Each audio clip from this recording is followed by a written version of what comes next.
저번 시간에 제가 네 가지의 변화가 중요하다고 제가 말씀을 드렸고, 돈을 버는 거는 앞으로 세상이 어디로 가는가가 아는 게 제일 중요하다고 말씀드렸습니다.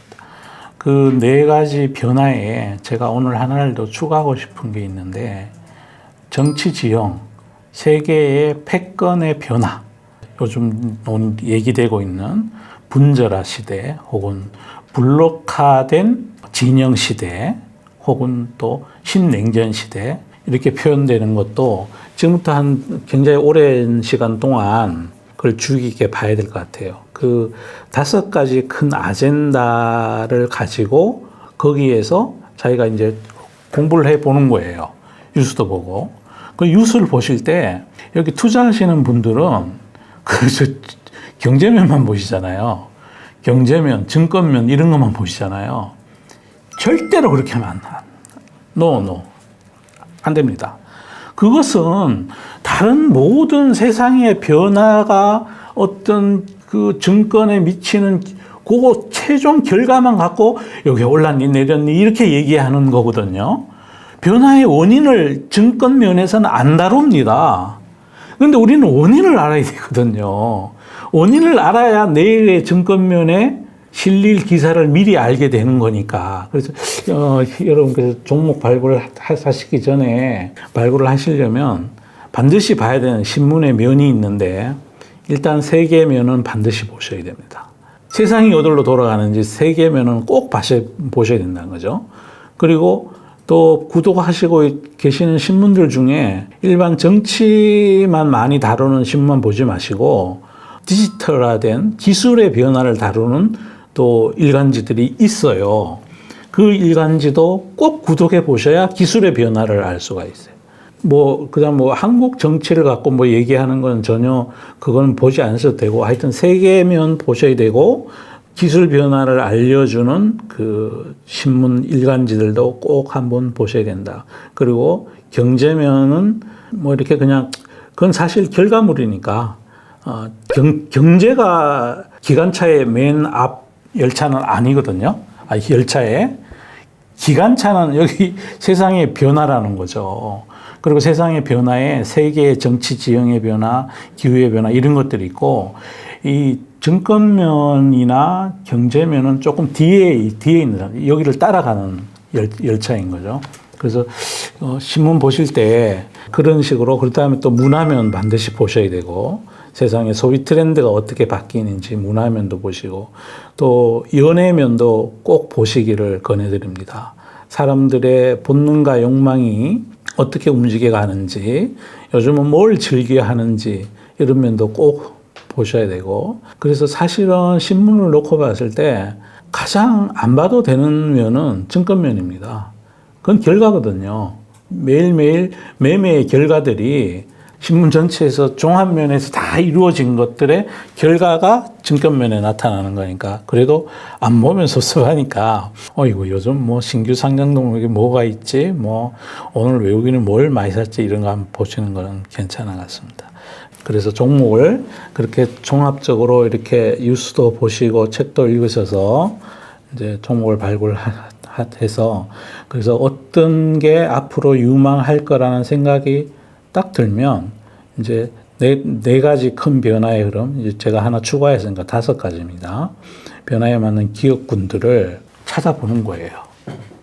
기후가 변해가지고 앞으로 지구가 뜨거워진대. 그럼 신냉전 시대가 온대. 그럼 아까 신냉전 시대는 제가 말씀드렸듯이 그렇게 한번 판단해 보시고, 그럼 기후가 변화되면은 바닷물도 올라간대. 그러면 네덜란드가 잠길까, 몰디브가 잠길까 이런 생각도 해보고, 그러면 또 거기에 그러면 뚝을 쌓아야 되지 않나? 뚝을 쌓으려면 굴삭기도 많이 필요하겠네. 이런 식의 논리 전개가 가능하다는 거죠. 그럼 신재생 에너지를 많이 이제 우리가 생산해야 되면, 그럼 풍력, 태양광 이런 쪽은 많이 커지겠네. 전기차도 늘어나겠네. 그럼 또 전력이 송배전될 때 로스를 줄이기 위해서 전선도 굉장히 효율적으로 초고압선으로 많이 바뀌겠네. 그다음 거기에 노수를 줄이기 위한 어떤 송배전 장치 이런 것들도 비즈니스 기회가 생기겠네. 이런 식으로 한번 생각해 보는 거예요. 그런 다음에 뭘 하느냐. 뉴스를 또 검색을 해봐요. 그래서 해서 우리나라에는 어떤 기업이, 미국에는 어떤 기업이 이걸 하고 있는지를 찾는 거죠. 찾아가지고 이제 기사를 딱 검색해보고 그 다음에는 뭘 해야 되느냐. 이 기업의 경영자가 이걸 알고 있는지, 이슬람 인구들이 라면을 좋아하는데 어떤 회사의 경영자는 이슬람 사람들이 늘어나는 거에 그 대응을 하고 어떤 사람은 안 하고 어떤 기업은 하고 안 하고 어떤 회사 배터리 회사가 있는데 ESS가 중요해지는데 2차 전지가 중요해질 것 같은데 여전히 납축 전지만 할래 그러고 있는지 확인해야 된다는 거죠. 그건 또 사장님 제가 투자자인데 사장님 이런 생각하고 계세요? 이렇게 못 물어봐요. 그 기업의 경영자가 어떤 인터뷰를 하고 다니는지 뉴스에 다 나옵니다. 뉴스에 나오고 각 그 기업이 공시하는 자료들을 보면 거기에 나옵니다. 투자를 어디에 하고 얼마나 하고 또 그 기업들 신년사나 직원들한테 보낸 메일이나 이런 데 보면 거기 나와요. 제일 중요한 게 경영자인데 왜 중요하냐면 경영자가 모든 의사결정을 가지고 있잖아요. 그 모든이라는 것은 돈과 인사, 돈을 어디에 투자하고 어떤 사람을 뽑느냐. 사람이 중요하고 그다음 돈의 투자처가 중요한데 이걸 최종 결정하는 사람이 누구냐? 경영자예요. 그래서 좋은 경영자이냐 기업의 모든 실적은 물론 근로자분들도 노력을 하지만 최종 책임과 가장 중요한 결정은 누가 하느냐? 경영자가 하는 거예요. 경영자가 하는 거예요.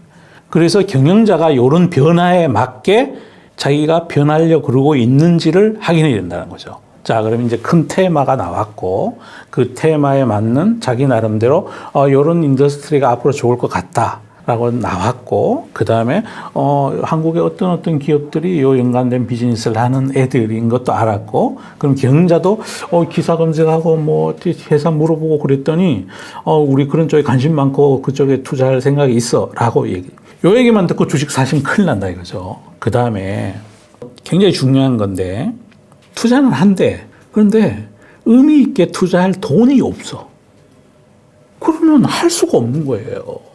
공시만 해. 우리 새로운 산업에 투자한다. 우리 모빌티 산업에 투자한다. 요즘 그런 거 많잖아요.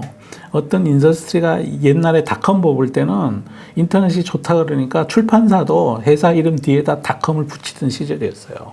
그리고 기업들이 주가 띄우려고 주주총회 2000년 2월달, 3월달 주주총회 했는 그 의안을 보시면 정관 변경이 엄청 들어있는데 전부 다 인터넷 사업 추가야.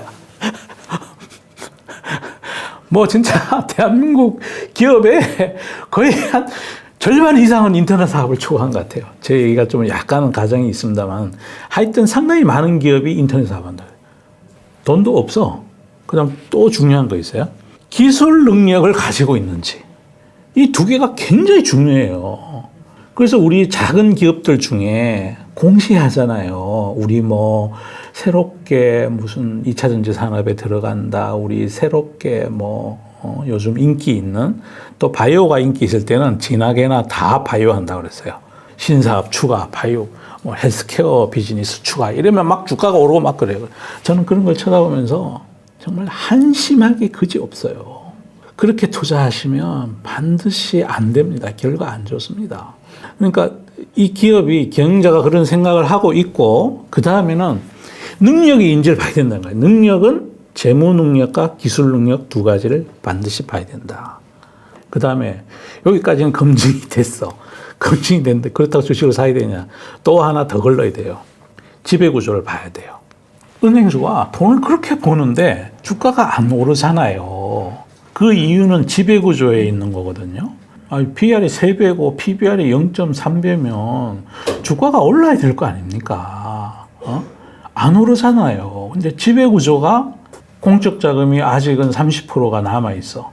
대한민국 전체 공적 자금 들어간 것 중에 168조인가 얼마가 들어갔다 그러는데 그 중에 최근 기사를 보니까 아직 한 30몇 조는 남아있어. 남아있으니 정부에서 큰소리 칠 수 있는 여지가 남아있는 거죠. 그래서 배당을 많이 주지도 않고 뭐 주가를 부양하기 위해서 자사주를 대거 사가지고 속아가지도 않고. 그러면 어떤 기업이 지 혼자 돈 잘 버는 거는 주주의 이익하고 별 관계가 없는 거예요.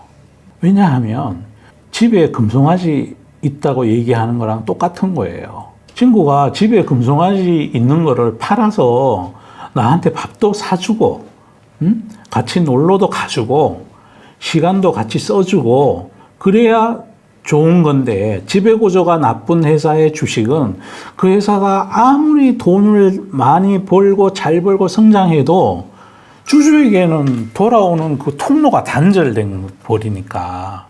그래서 그것까지 확인을 한다. 이제 거기까지 확인이 됐으면, 야, 브라보, 좋다. 이거 정말, 한번 사봐야 되겠다. 라고 결론을 낼 수가 있는 거죠. 그 다음에 이제 세부적으로, 그럼 얼마에 사야 될 건가, 언제 사야 될 건가, 이거는 또 다시 점검을 해봐야 됩니다. 그 점검하는 거를 주가의 상대적 위치, 시장의 흥분도 이런 걸로 파악해야 됩니다. 밸류에이션도 봐야 되고, 아까도 말씀드렸지만 이제 업종별로 밸류에이션 하는 게 틀려야 됩니다. 가령 PER로 보는 업종이 있고 EV, EBITDA로 봐야 되는 인더스트리가 있고, 또 경기의 하락기에는 PER, 경기의 불황기는 바닥을 만드는 건 PBR 밸류에이션, 그리고 초기 설비 투자가 많은 기업은 EV, EBITDA로 기업을 밸류에이션 해야 되고, 그리고 성장주의 경우에는 글로벌 평균들하고 어떻게 밸류에이션 되는지를 봐야 되고, 또 지금 금리의 인하기인지 인상기인지, 경기의 팽창기인지 수축기인지 이런 것도 감안해서 매수 시점을 정하셔야 됩니다. 그 다음에는 주식 사서 시간을 기다리면 됩니다. 주식 투자를 좀 쉽게 하자고요. 매일매일 호가랑 싸우지 마시고, 그 호가 내일 되면 다 없어집니다. 밤사이 뉴스 한 줄 나오면 사자고 있던 수많은 호가도 악재가 나오면, 나쁜 뉴스가 나오면 다음날 되면 다 사라지고 없고요. 위에 수백만 주 팔자 쌓여있는 호가도 밤사이에 어떤 뉴스가 나오고 금리가 바뀌고 세상이 바뀌면 다 없어집니다. 그래서 계획적으로 접근해서 종목을 산 다음에 시간에 기대서 씨를 뿌렸으니 걔가 자랄 시간은 줘야 되잖아요. 그걸 기다리면 됩니다. 그래서 이렇게 엄밀하게 골라서 이렇게 주식을 사면 잘 안 읽습니다. 그래서 종목은 이렇게 발굴을 하셔야 된다. 그래, 이런 절차를 거치지 않고 누가 잡아준 고기를 먹으면 배탈도 나고 내렸을 때 불안해서 잠을 잘 수가 없어. 잠을 잘 수가 없어. 이렇게 발굴해서 사면 내리면 더 사고 싶다니까요. 더 사고 싶어서요.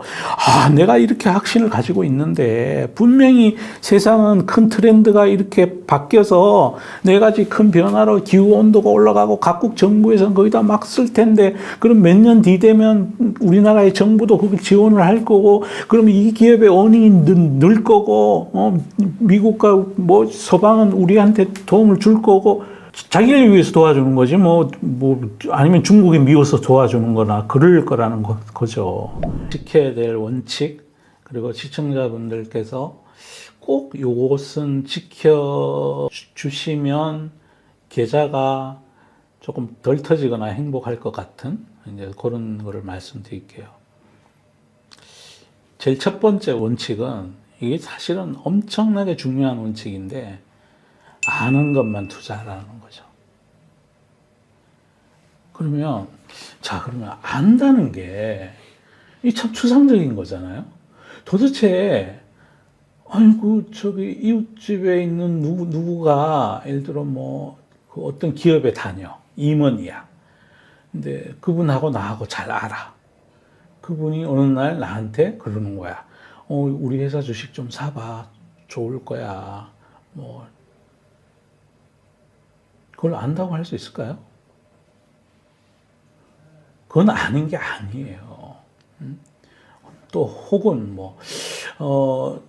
주말에 마트에 갔더니 무슨 초콜릿이 무지 많이 팔려. 그래서 이렇게 들어봤더니 이 만드는 회사가 A라는 제가 회사야. 아, 그럼 이 주식 사야 되겠다. 그거 알고 투자하는 걸까요? 아니죠. 전혀 아닙니다. 자, 또 혹은 뭐 삼성전자에 근무하는 어떤 직원이 우연찮게 이번 분기 실적을 알게 됐어. 그 법으로 위법이에요. 하지만 뭐 이게 우리 지금 강의를 위해서 예를 드는 거니까 그 실적이 좋을 것 같아서 샀어. 근데 다음날 내려 발표했더니 그게 아는 걸까요? 아는 게 아니라는 거죠. 우리가 이 안다는 거에 대해서 여러분 참 깊게 생각하셔야 된다는 거죠. 그래서 우리가 아는 것만 투자해라라는 것은 그 알의 깊이에 대한 수준이 있는데 웬만큼 깊이 있게 공부를 해야 된다는 거죠. 기업의 실적만 알아서도 안 되고 그게 시장에서 어떻게 평가받을지도 그것도 알아야 되는 거고 또 얘가 어떤 에이지에 있는지도 알아야 되고 국면에서 기업이 어느 정도 성장해 가는 국면에서 얘는 S자 커브의 하단인지 상단인지 뭐 이런 데 대한 판단 하여튼 굉장히 많은 걸 고민해서 매수를 해야 된다. 투자해야 된다. 그래서 아는 것만 투자해라가 사실은 이 챕터의 거의 대부분을 차지하고 있습니다. 그 다음 두 번째는 많이 버는 것보다가 잃지 않은 게 중요하다. 막 이거를 그 많이 버는 탐욕으로 막 버블을 만들고 그러잖아요. 근데 나중 지나고 보면 그 많이 벌려고 했던 변동성 높은 종목들로 여러분 실질적으로 그 1년간 계좌의 내역을 한번 까보시면 나올 텐데요. 막 테마주 막 이렇게 많이 올라가는 거 알지도 못하고 유수 따라 샀다 팔았다 해가지고 연간 얼마나 벌었을까요? 혹시 여기 앉아 계신 분들 중에 그렇게 해서 돈 잘 버는 분들 계세요? 그건 진짜 전문 아주 정말 완전 프로? 뭐 이렇게 각 증권사에서 하는 뭐 그 경진대회에 나오시는 분들 그분들의 영역이지 이 방송 시청하시는 분들은 생업이 있고 자기가 해야 될 본업이 있는 분들이라고 저는 알고 있어서 그런 투자는 안 하는 게 좋다. 그래서 항상 저는 투자할 때 벌 거를 먼저 생각하지 말고 이게 잃지 않는 게 무지 중요하다는 거죠. 잃지 않는 채로 매일 1%씩 벌면 가장 단타는 사람들 얘기예요. 그러면 1년에 영업일수가 200일이니까 200% 벌잖아요. 그거 잘 안 된다니까요. 정말 잘 안 되는 일이라서 많이 벌려고 노력하지 말고 잃지 않는 투자가 중요하다. 그 다음에 세 번째는 시장을 존중이라는 겁니다. 이게 이 모든 자산은 내가 사고 난 뒤부터는 내가 좋아하는 게 아무런 효과가 없습니다. 왜 없냐면 그 뒤에 가격을 결정하는 거는 나 아닌 타인이고 그 타인의 집합체가 시장이거든요. 그래서 막 주식하고 싸우려는 분들이 있어요. 자기가 한번 샀어. 그런데 막 가격이 막 내려가. 그럼 시장을 존중하지 않고 내가 언젠간 꼭 먹고 말 거야. 이러면서 끝까지 싸워서 그거를 허미로 막을 거를 가래로 막고 조금 잃고 말 거를 나중에 주주총회장까지 가가지고 뭐 이 M&A 결사 반대 일세 당신들 왜 그래서 그러고 막 그래 주주 행동하고 막 그러시거든요. 그게 예를 들어 큰 회사면 상관이 없는데 가령 뭐 플랫폼이 멀쩡하게 살아있고 경기 이슈로 내린 주식에 대해서는 뭐 가끔 파이팅도 필요하고 싸워야 되겠지만 대부분의 경우는 웬만하면 시장을 좀 존중해 주는 게 이 전쟁터에서 오래 살아남는 방법이에요. 포탄이 마구 쏟아지는데 거기서 나 기필코 내가 저 고지를 점령할 거야. 안 됩니다. 죽습니다. 그러다가 한번 죽고 나면 다시 일어날 길이 없어요. 그래서 시장을 존중하는 것도 이거 너무나 중요한. 그래서 시장이 막 금리가 연준에서 금리를 막 올리기 시작해서 남들이 막 다 뭐 네이버 팔겠다 그러고 카카오 팔겠다 그러고 있는데 나 저 주식 정말 좋아하는 거야. 증권사 목표가가 저 위에 있어. 내가 여기서 왜 팔아? 안 된다는 거죠. 정말 그러다가는 정말 큰일 난다는 거죠. 그리고 막 시장이 하락하고 있는데 하락하는 이유가 내가 보기엔 수긍이 가. 내가 살 때는 몰랐는데 말씀드렸지만 세상이 계속 변하잖아요. 변화된 새로 바뀌어진 이 투자 환경에 보니까 이게 좀 말이 되는 것 같아. 그러면 일단 좀 줄여보고 시장에 순응해야 된다. 그리고 줄여놓으면 가령 네이버를 46만 원에 산 사람이 있다고 쳐요. 그러면 그 뒤에 막 연준이 금리를 빵빵빵 올리면서 코로나도 끝나고 리오프닝 한다 그러고 그래. 그러면 중간쯤에 막 시장이 부러지고 그럴 때 한번 줄여놓은 사람은 다시 싸게 살 수가 있는 거니까. 그 시장을 존중하는 게 그렇게 중요하다.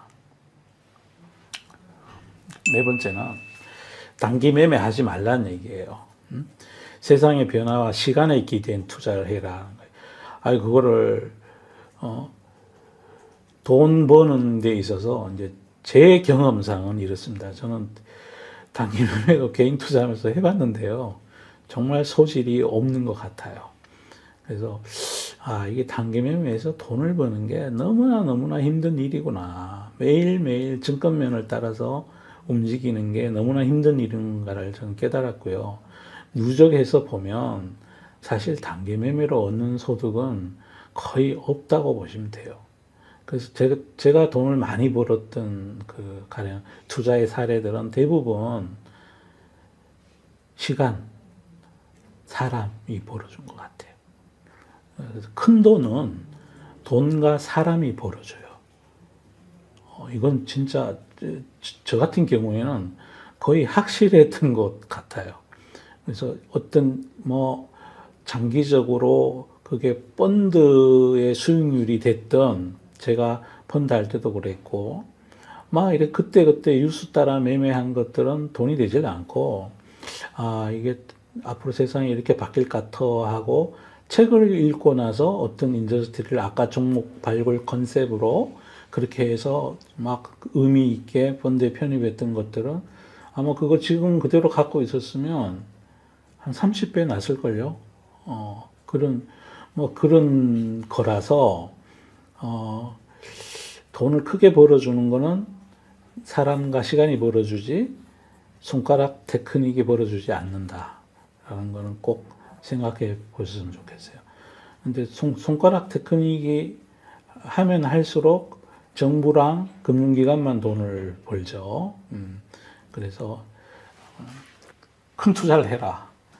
안타 치려고 그러지 말고 아까 제가 말씀드린 대로 큰 트렌드에 맞는 어떤 주식을 사서 20배 먹고 10배 먹고 최소한 5배 먹고 아니면 배라도 먹고 그런 포트폴리오를 만들려고 열심히 노력해야지 매일매일 시장에 기대서 호가창 보고 뉴스 보고 방송 보고 그렇게 매매해서는 큰 돈이 잘 안 벌리더라.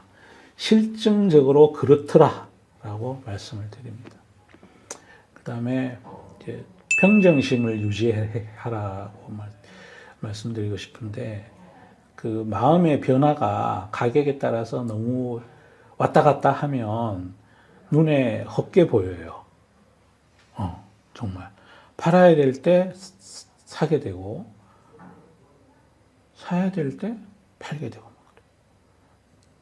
마음이 흥분 상태가 되면 유튜브 봤더니 누가 해서 비트코인으로 돈을 얼마 벌었다고 계좌에 막 인증에 올라오고 10만 전자 9만 전자 간다 그러고 그러면 종목 점검표도 생각이 안 나고 그리고 그날 호가가 펄 붙고 오른쪽에 외국인 사자가 잔뜩 있고 이러면 그냥 사자 막 주면 막 나가. 팔자 할 때도 마찬가지 그렇습니다. 경기가 마이너스로 간다 그러고 수출 실적이 역대 최저라 그러고 경상수지가 어떻게 됐다 그러고 부동산도 요즘 막 바닥에 지진 사람들 있잖아요. 다 똑같은 말이죠. PF 부실이 어떻게 됐다 그러고 아무도 밸류에이션이나 역사적인 어떤 흐름에서 얘가 지금 바닥권인지 경기의 수축권인지 자금 시장의 흐름이 어떻게 되는지 앞으로 이자율이 내릴지 그런 고려 없이 마음이 먼저 흥분하면 먼저 호가창부터 보이고 부동산 중개인 얘기부터 먼저 들려요. 겁주는 게 막 싹싹 잘 먹혀 들어가고 그리고 뭐 종목 토론방 가면 뭐 나라가 이렇게 된다 저렇게 된다 그러면 그거 보고 막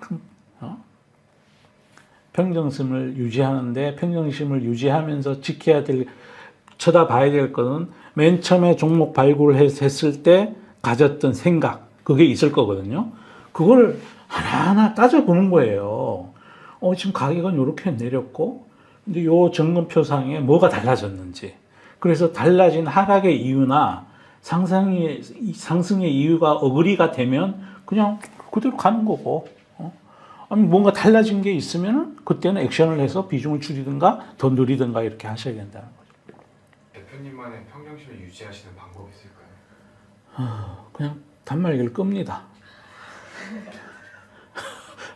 단말기를 끕니다. 여섯 번째인데요. 제가 이제 투자하는 일을 하니까 주위에 이제 투자 관련된 고충을 토로하시는 분들을 많이 배워요. 그 최근에도 뭐 이제 주식 투자를 뭐 엄청 많이 하시는 어떤 분을 배웠는데 몇 년 동안 돈을 많이 까먹었다고 이제 뭐 은퇴를 하고 돈도 많으신데 돈을 많이 까먹었는데 이 도대체 어떻게 해야 될지 모르겠다고 그래서 제가 제일 먼저 그랬어요. 이 조언하는 사람을 다 바꿔라. 그러니까 제가 아까 돈은 사람이 벌어준다 그랬잖아요. 그러니까 수익률이 지속적으로 나쁘면 두 가지 원인밖에 없어요. 자기 투자 습관이 잘못됐거나 또 하나는 주위에 조언하는 사람이 잘못되어 있는 거예요. 그게 금융회사 직원이든 아니든 그건 상관이 없는 일이고요. 그러니까 정말 진심으로 도덕적인 마음을 지닌 채로 전문성도 지닌 채로 이 사람한테 조언해 주지 않았던 거예요. 그러니까 한 번도 먹어본 적이 없어지는 거죠. 그리고 이게 사람이 막 이렇게 선하고 착하고 그러면 우리 세상이 더 이용하려고 그러잖아요. 그래서 이 사람 돈도 많은 것 같고 뭐 한두 푼 터져봐야 걱정도 안 할 것 같고 그러면 그냥 뭐 계속 뭐 더구나 금융을 잘 모르는 국민들이 많으니까 뭘 살살 얘기해가지고 사라고 얘기한 다음에 또 다음에 뭐 나쁜 뉴스 나오면 아이 큰일 났습니다. 이거 빨리 파셔야 될 것 같습니다. 그것도 팔고 그 사람은 수수료 벌고 이런 일들이 반복돼 있는 거예요. 그래서 그 부분에 있어서는 그러니까 만약에 지속적으로 오랜 기간 동안 몇 년 동안 투자 수익률이 한 해도 빠짐없이 계속 마이너스를 간다. 그러면 주위에 사람을 의심해 보셔야 돼요. 그리고 자기의 투자 습관도 의심해 보셔야 돼요. 내가 너무 증권면만 많이 보는 거 아닌가. 내가 너무 그 증권 정보를 접할 수 있는 유튜브도 많고 그러잖아요. 거기서 사업으로서의 그 출자 지분으로서의 주식이 아닌 칩으로서의 주식에 대한 정보를 많이 전해주는 그것만 많이 믿지 않았었나. 뭐 이런 식의 자기 투자 습관들을 한번 점검해 보셔야 된다는 거죠. 그건 꼭 필요하다. 그러니까 시장이 오르고 내리잖아요. 경기가 위축되고 뭐 그걸 반복한다고 제가 여러 번 말씀드리는데 그럼에도 불구하고 수년째 계속해서 돈을 잃기만 했다라는 것은 원인이 거기에 있다는 거죠. 그건 꼭 여러분들이 생각해 보셨으면 좋겠습니다. 그 다음에 7번째는 낙폭과대 좋아하지 말라는 거예요. 그 걸핏하면 낙폭과대 그게 또 반등할 거다. 일시적으로는 반등해요. 반등하는데 제가 아까 시장을 존중하라 그랬잖아요. 그러면 주가가 괜히 내렸겠어요? 합리적 현상으로 내린 거는 제가 말씀드렸지만 여러 번 강조합니다만 경기 이슈로 단순하게 내렸다면 그거는 버텨도 되고 거기 또 우량주의 오르면 버텨도 되는데 그렇지 않은 기업들이 있잖아요. 실력이 검증되지 않는 기업들, 뭐 상장하지 얼마 되지 않은 기업들, 혹은 뭐 업의 본질이 불투명한 기업들, 뭐 수시로 뭐 전환사채 찍고 뭐 이런 기업들. 그러니까 전환사채를 많이 찍는다는 거는 신사업을 하기 위한 재무 능력 자체가 없다는 거예요. 제가 아까 종목 발굴할 때 그런 말씀 드렸잖아요. 그래서 막 그 쓸데없이 내린 건데 그런 것들은 버텨야 된다는 거죠. 예를 들어서 삼성전자가 PBR 1배 왔다. 그럼 뭐 도사든가 뭐 이렇게 해야 되는데 막 이상한 기업들 있어요. 꿈만 엄청나게 크게 에드벌런처럼 띄워놓고 안에 공시된 내용이나 뭐 주가의 궤적을 보면 장기적으로 그냥 계속 내리고 있어. 그런데 그걸 차트만 보고 거래량만 보고 기술적인 지표만 보고 사야 된다. 그렇게 판단하지 마시라는 거예요. 그래서 정말 좋은 주식은 연간 연봉 기준으로 해서 꾸준하게 우상향하고 있는 기업. 그 기업이 좋은 기업이지. 주식은 다른 자산도 그렇고요. 올라야 돈이 되는 거예요. 그런데 이 기업은 해마다 내려가고 있어. 장기 트렌드가. 안 됩니다. 절대로 그거는 사면 안 되는 자산이에요. 그건 주식뿐이 아니라 다른 것도 마찬가지로 적용할 수 있는 거고요. 다 사연이 있어서 내린 거거든요. 그럼 뭐 단기 매매를 하든 장기 투자를 하든 간에 기술적으로 연간 기준으로 제가 왜 연간만 보냐 하면 연간 차트가 유일하게 기업의 실력이거든요. 월간, 분기, 뭐 일간 차트들은 그냥 합회적 현상이 작용할 때가 굉장히 많아서 뭐 가령 뭐 어떤 큰 펀드의 매니저 한 명이 매니저가 교체가 됐어. 그럼 뭐 그 매니저 교체되고 나면 전임 매니저가 갖고 있던 것 중에 자기 마음에 안 드는 거 막 들고 패버리잖아요. 그러다 보면 뭐 쓸데없이 내리기도 하고 막 그러잖아요. 그래서 연간 차트만 저는 설명하고 이해할 수 있으면 그런 장기 투자하는데 아무런 어려움이 없다고 저는 생각을 하거든요. 그런데 죽으라고 낙폭 가대해가지고 연간 기준 계속 내린다. 그거는 사지 말아야 된다는 거죠. 제발 여기 계신 시청자분들께서는 차트로 많이 내렸다가 공시 하나 떨렁 나왔는데 그것 때문에 주가 올라간다고 소중한 돈을 평정심을 잃은 채 많이 버는 것보다가 잃지 않는 게 중요한데 불구하고 그냥 막 질러대지 않기를 바랍니다. 그 다음 마지막은 리스크 관리를 철저히 해야 된다. 리스크는 피해야 된다고 얘기 안 하잖아요. 리스크는 관리해야 된다 그러잖아요. 우리가 항상 뭐 이렇게 호랑이 굴에 들어가야 호랑이를 잡는 것처럼 투자를 안 하면 돈을 못 버니까 투자는 필수 불가결을 한데 투자를 하면 반드시 따라와야 될 게 리스크 관리도 같이 따라와야 된다는 거죠. 테러를 준비하고 있어야 된다는 거죠. 전쟁을 할 때 플랜 A는 공격에서 성을 점령하는 건데 만약에 그 전쟁에서 패전했을 때 내가 살아는 있어야 되잖아요. 도망갈 테러를 미리 설계해 놔야 된다는 거죠. 그게 리스크 관리예요.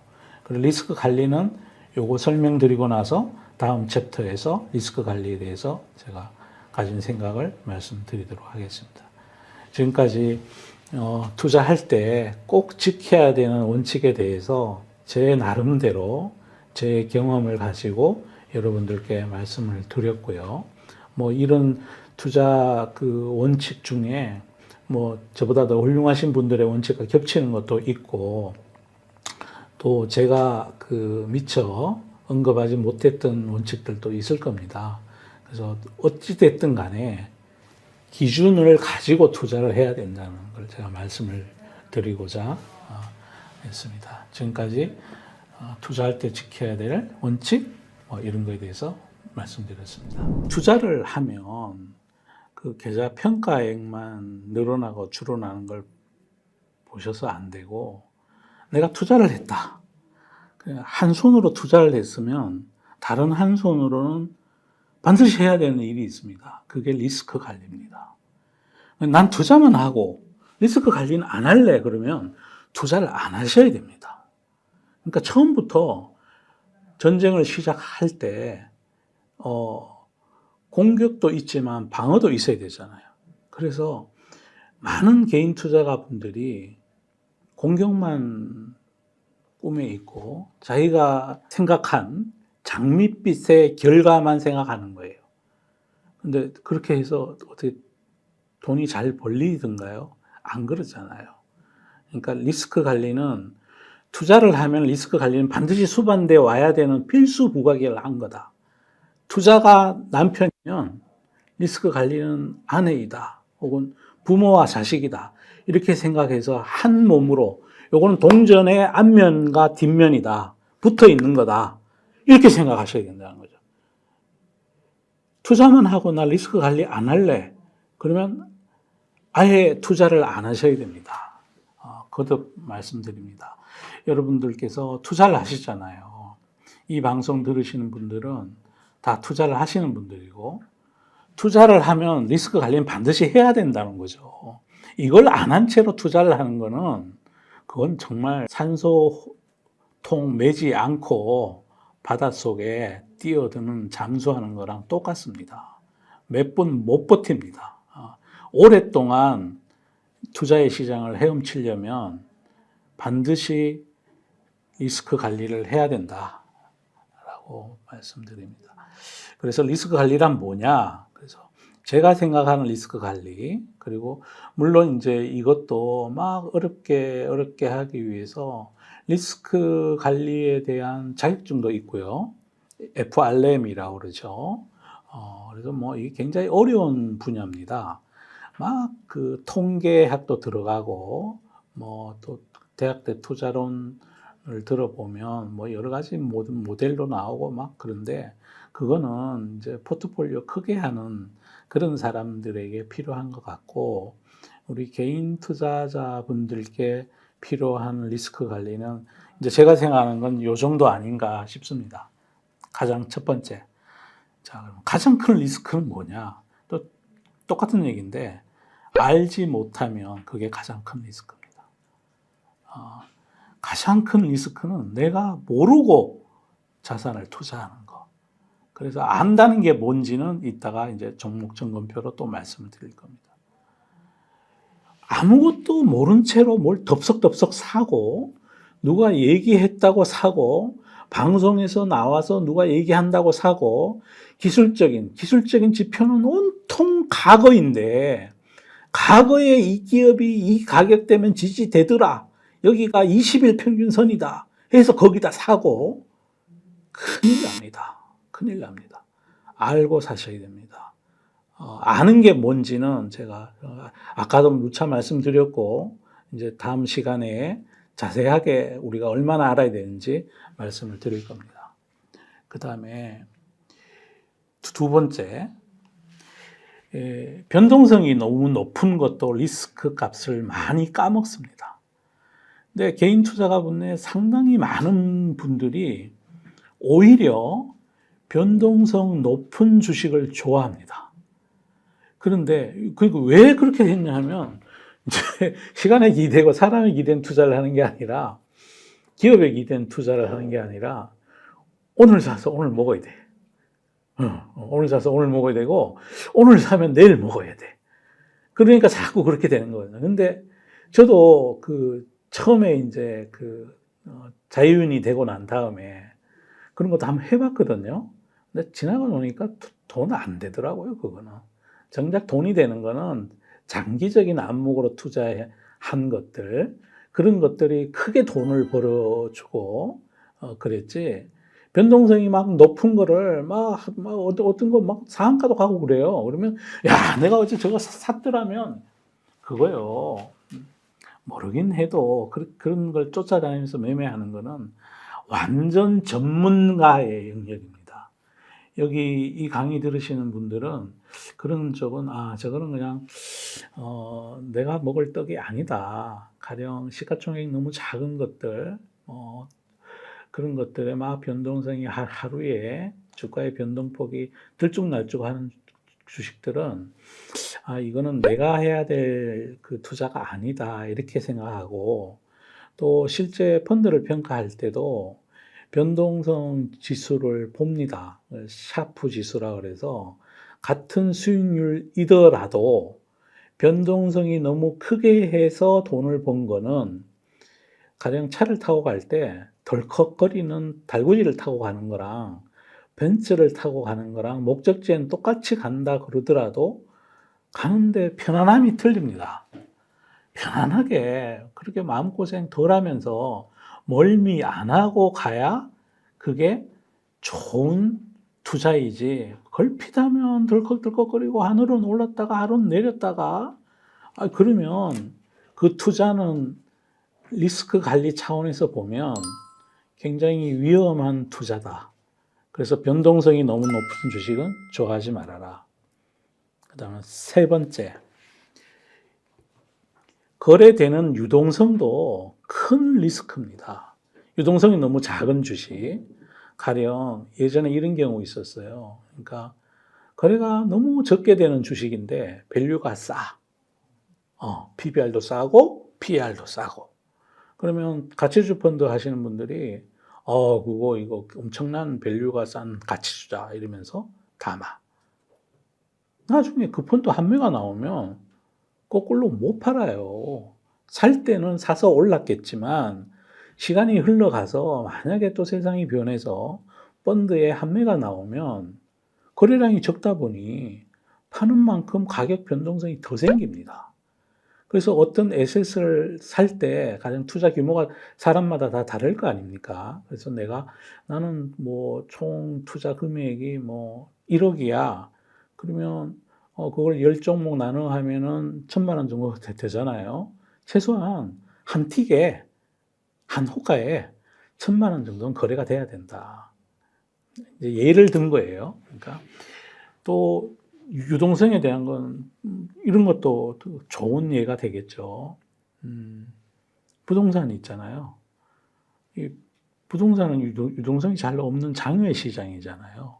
그래서 가격의 변화가 사실은 공정된 가격 자체가 사실 존재하지 않는 거고, 신문이나 이런 데 보면 뭐 최근 들어서는 급매물이 나와 가지고 시세 보다가 뭐 3억이 떨어진 값에 체결이 됐니 막 그러잖아요. 그게 다 유동성 때문에 그렇습니다. 그 유동성이 없는 시장이다, 장외 시장이다 보니까 이게 시장이 막 이렇게 두려움에 있는 계절이 오면 안 팔려. 적정 가격에 팔리질 않는 거예요. 매매가 잘 이루어지지 않는다는 거죠. 그건 또 반대로 얘기해서 부동산 시장이 하됐을 때, 미국의 금리가 제로를 갔을 때, 아까 우리가 말씀드린 대로 돈값이 똥값이 돼서 실물 가격이 뻥튀기 되던 그 시절에 사고 싶어도 팔려는 놈이 없어, 이번에는 거꾸로. 그래서 막 호가가 막 엄청 오르고 그걸 가지고 집값이 이렇게 많이 올랐다. 그렇게 얘기해요. 그건 제가 볼 때는 그건 아닌 거고요. 아파트 단지가 1,000세대가 있다 그러면 그렇게 해서 매매된 거는 2가구나 될까? 뭐 이런 걸 가지고 아파트 전체가 내렸다 올랐다 이러는 거거든요. 그래서 유동성이 많은 거를 주식시장에서 밸류에이션을 할 때 반드시 유동성을 생각해야 된다는 거예요. 내가 주식을 가령 100억 하는 분이 있어.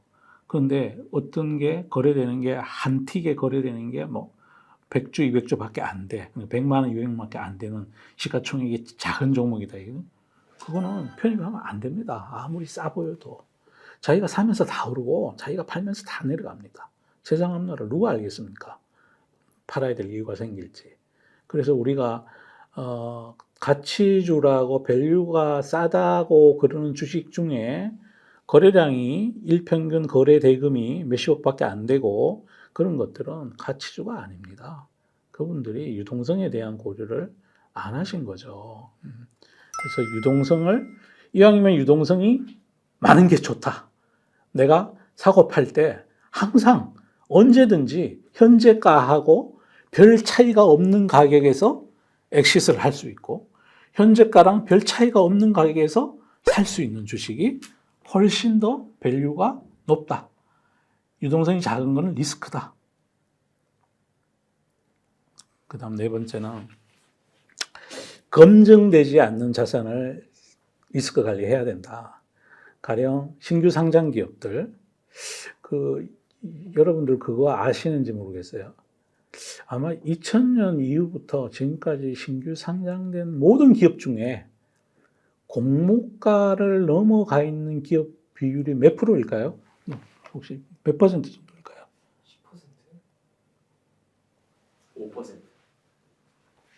20%요.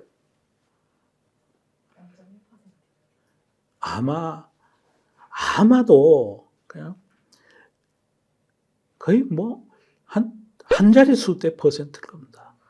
대부분의 기업은 공모가 밑에 가 있습니다. 근데 신규주 중에서도, 신규 상장주 중에서도 가령 업력은 오래된 회사야. 창업은 90년 초반에 해서 그동안 잘해왔고 와이어와이로 꾸준히 이익이 증가하고 있었고 이런 기업은 투자해도 돼요. 그런데 창업한 지 얼마 되지도 않았고 그리고 최근 연도에 숫자가 너무 좋고 그거는 그냥 상장을 위해서 마사지 한 거예요. 검증되지도 않은 거고. 그래서 그런 기업들을, 그러니까 새로 상장하거나 자기가 잘 알지 못하는 인더스트리에 있는 기업인데 그때 바이오 열풍이 불거나 혹은 플랫폼 열풍이 불거나 인터넷 열풍이 불거나 이럴 때 기대해가지고 어떤 기업이 상장에 올라온다. 그거는 공모에도 참여하지 말고 안 사셔야 돼요, 여러분들이. 그거 다 결과적으로 얼마 지나지 않아서 다 제자리 밑으로 내려가요. 우리 뭐 크래프톤이 그랬고 카카오뱅크가 그랬고 뭐 그게 시가총액이 크냐 적냐 문제를 떠나서 붐에 기대서 진짜 날렵하게 상장을 그때 맞춰가지고 하는 거거든요. 기업의 이해관계와 증권사 IB의 이해관계가 일치하는 지점이에요, 거기가.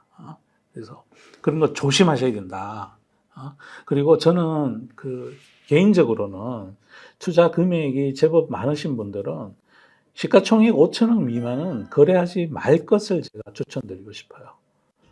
진짜 시가총액이 작은 기업들은 이 험난한 세상에서 앞날이 어떻게 될지 모르는 거라서 시가총액이 5천억 미만이더라도 자기에 속한 니치 마켓에서 글로벌 넘버원을 하거나 대한민국 넘버원을 하거나 혹은 또 오래된 업력이 있거나 그러면서 공시를 자주 하지 않고 뭐 이렇게 무던하게 하는 그런 기업이 아니면 저는 저 개인적인 기준은 시가총액 1조 미만은 안 쳐다봅니다.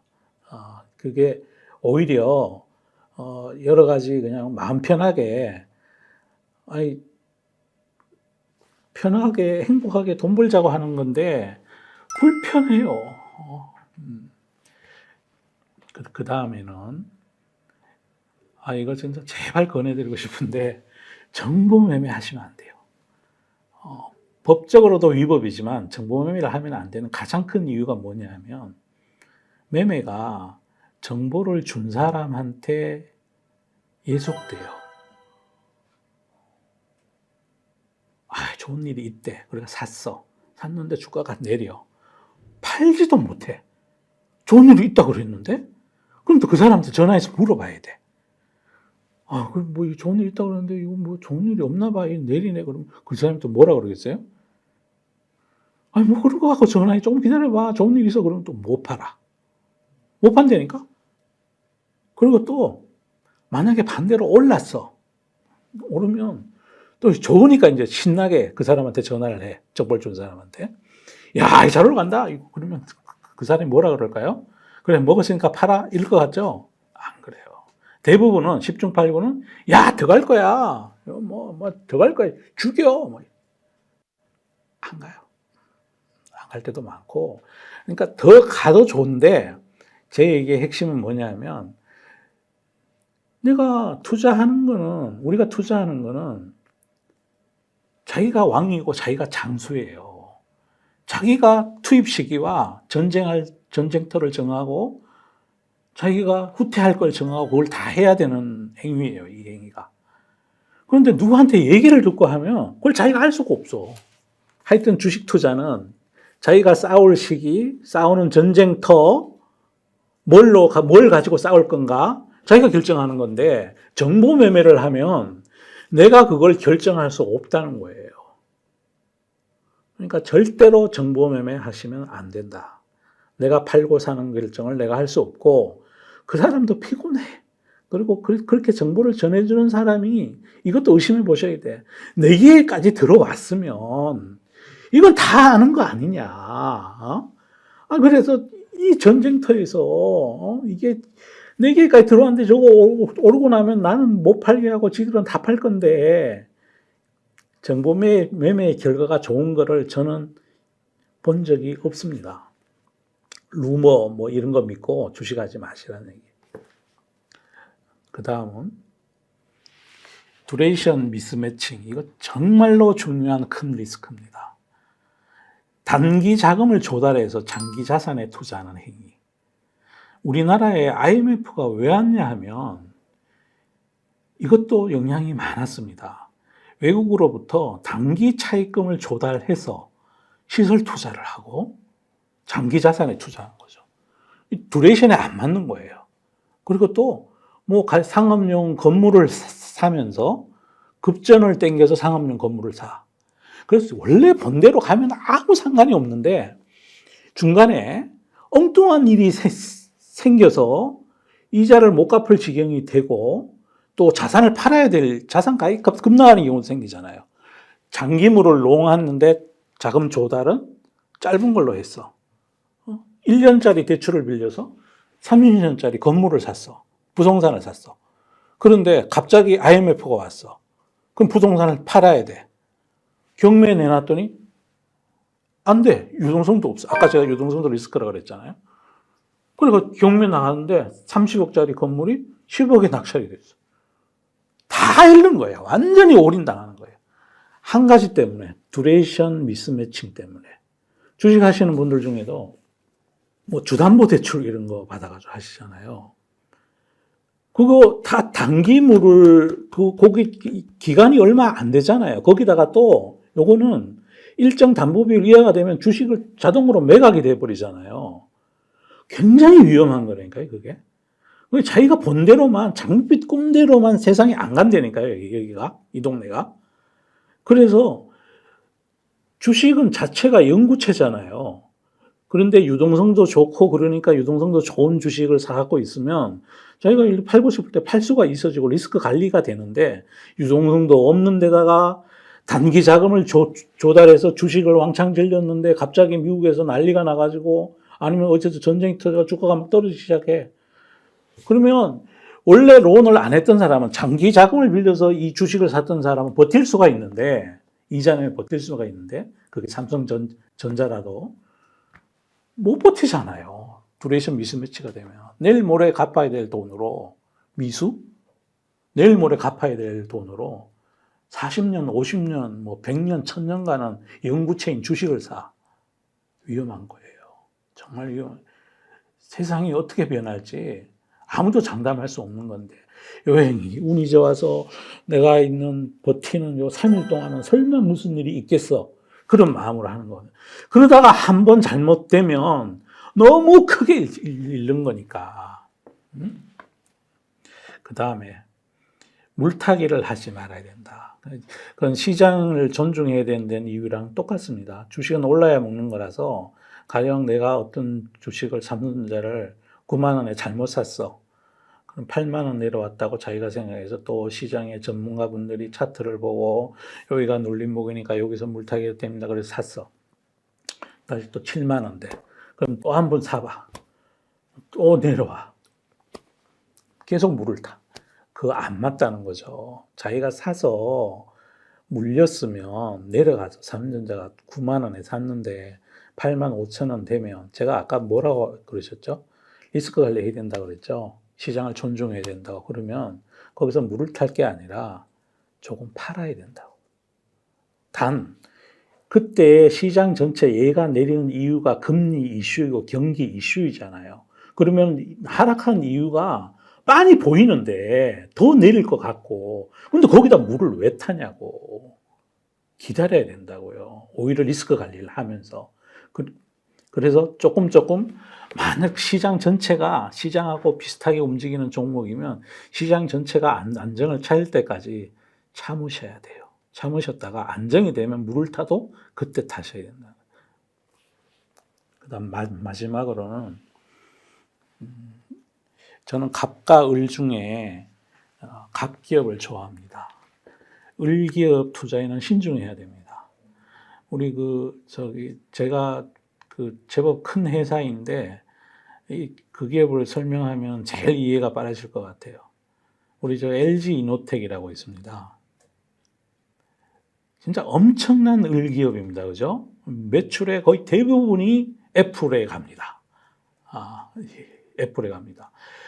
근데 저는 밸류에이션도 싸고 제가 LG 이노텍을 뭐 나쁘다고 지금 얘기하는 게 아닙니다. 근데 을기업은 자기 운명을 자기가 개척하기가 힘들어요. 그리고 밤사이에 일어난 뭐 서로 예를 들어 경쟁 회사가 을 중에 여러 개 경쟁 회사가 있다 그러면 밤사이에 뭐 잘못된 어떤 그 관계로 인해서 하루아침에 그래서 바꿀래 하고 그럴 수도 있는 일이고 또 내가 열심히 시설 투자를 갑을 믿고 해놨는데 을기업이 그렇게 해놨는데 갑이 어느 날 그러는 거예요. 야, 너네 그 시설 투자할 때는 난 우리 일이 잘 될 줄 알았는데 야, 요새 내가 일이 잘 안 돼. 미안해. 이럴 수 있고. 그러니까 자기의 재무적인 능력이나 시설 투자나 이런 모든 게 너무 갑에 존속되어 있다는 거죠.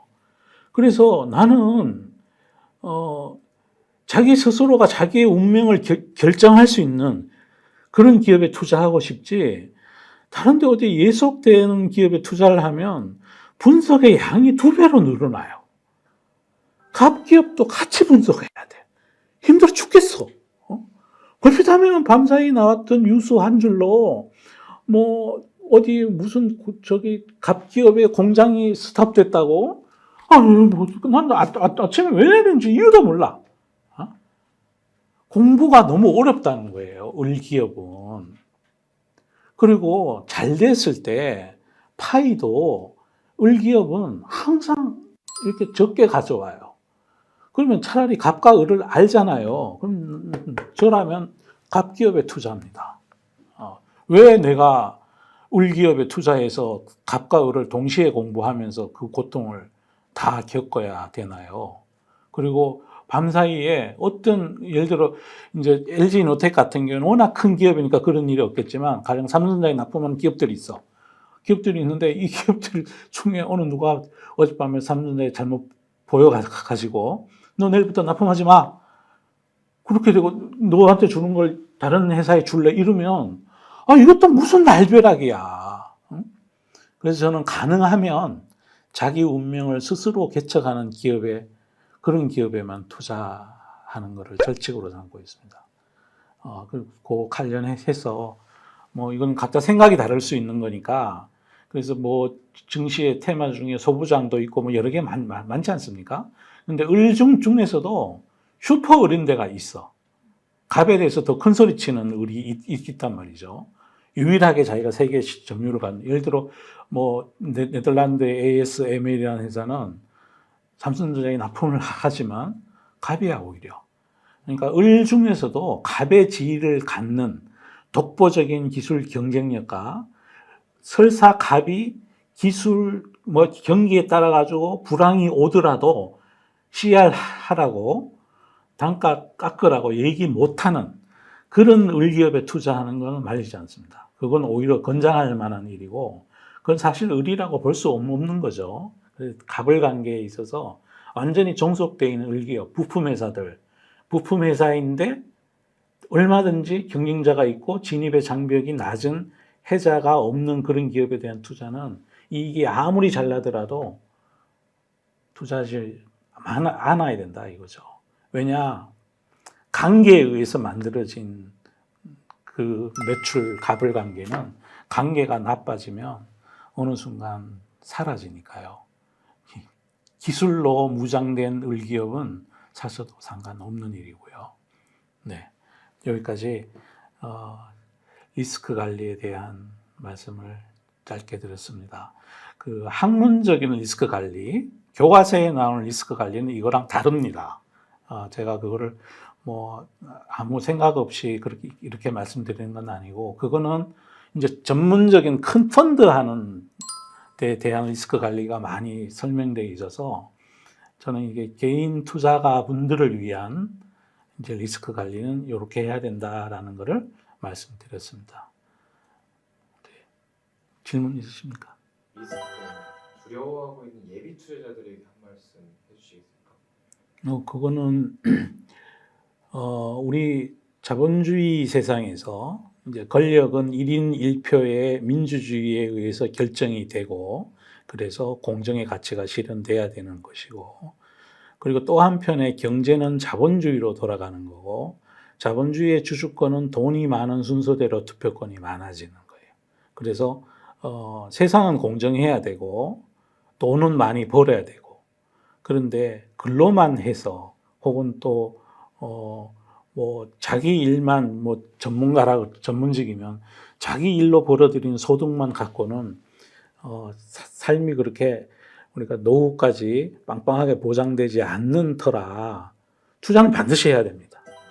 투자를 안 하는 거는 자본주의에서는 그러면 안 되는 일입니다. 우리나라에 금융자산 4,900조 중에 주식 관련된 자산이 1,000조고 최근에 뉴스 보니까 정기예금이 850조 그 다음 은행예금이 정기예금 포함해서 1,700조 투자 억수로 안 하는 나라입니다. 그것도 어떻게 보면 우리가 공교육이 없었고 투자를 그 산업이 우리는 그 일반 실물 산업이 커서 나라가 잘 된 케이스였기 때문에 투자를 보는 눈이 권력 가진 정책 이반자의 눈에는 별로 중요하지 않고 지금도 사실은 별로 안 중요합니다. 그분들 우리 대한민국 국가 전체로 보면 우리나라 국가 전체가 뭐 해외 가서 금융으로 돈을 뭐 벌어오는 게 많지 않잖아요. 그런데 그거는 그분들의 논리이고 각각의 개인의 인생을 생각해 보면 투자보다 더 중요한 게 없습니다. 그래서 제가 이런 얘기를 하고 다닙니다. 리스크 관리는 하고 투자는 동전의 앞뒷면이니까 반드시 해야 되는 거고 그리고 자본주의 세상에서 살면서 그리고 민주주의 세상에 살면서 투표를 반드시 해야 되는 것처럼 자본주의 세상에서는 반드시 투자를 해야 된다. 정치에 참여하는 투표권만큼이나 자본의 세상에 살면 투자를 해야 된다. 이 투표권과 투자는 같은 거다. 그런데 다만 정기예금을 하는 것도 투자예요. 네, 그것도 투자이고. 근데 너무 그거를 막 비중을 그쪽으로 많이 갖고 나면 재미가 별로 없죠. 짜릿한 맛도 있어야 삶이 좀 즐겁지 않습니까?